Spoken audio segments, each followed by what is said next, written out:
मंत्र्यांनी मंजुरी दिली आहे। मुंबई महापालिकेवर आणखी 702.44 कोटींचा आर्थिक भार आहे।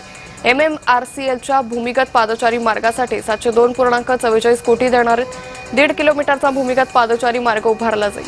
प्रकल्पासाठी पालिका विकास शुल्कातून निधी उभारणार आहे। नेहरू सायन्स सेंटर मेट्रो स्थानकाला महालक्ष्मी रेसकोर्स आणि वरळी कोस्टल रोड प्रोमेनेडशी जोडणार आहे।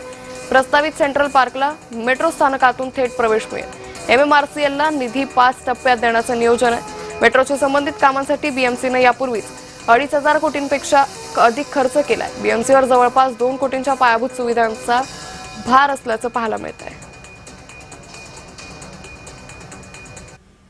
राज्यातील शासकीय कंत्राटदारांचं मुंबईत आंदोलन आहे। मुंबईतील आझाद मैदानावर 18 आणि 19 ऑगस्ट रोजी आंदोलन होईल। कंत्राटदारांची तब्बल 86 कोटी 662 लाखांची देयकं प्रलंबित आहे। महाराष्ट्र राज्य शासकीय कंत्राटदार फेडरेशन आक्रमक झाली आहे। सर्वाधिक प्रलंबित देयकं बांधकाम आणि आदिवासी विकास विभागाची आहे। मुख्यमंत्री आणि मंत्र्यांसोबत संयुक्त बैठक घेण्याची मागणी करण्यात आली आहे।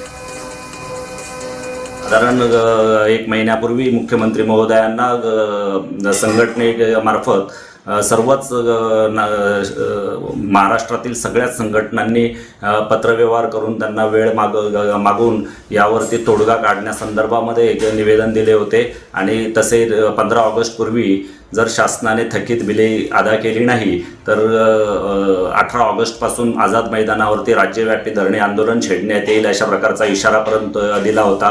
आझाद मैदान मुंबई येथे हजारोंच्या संख्येने येऊन धरणे आंदोलन करण्यास बाध्य झालेले आहेत। अमराठी रिक्षा चालकांना मराठी शिकण्याची मुदत आज संपते।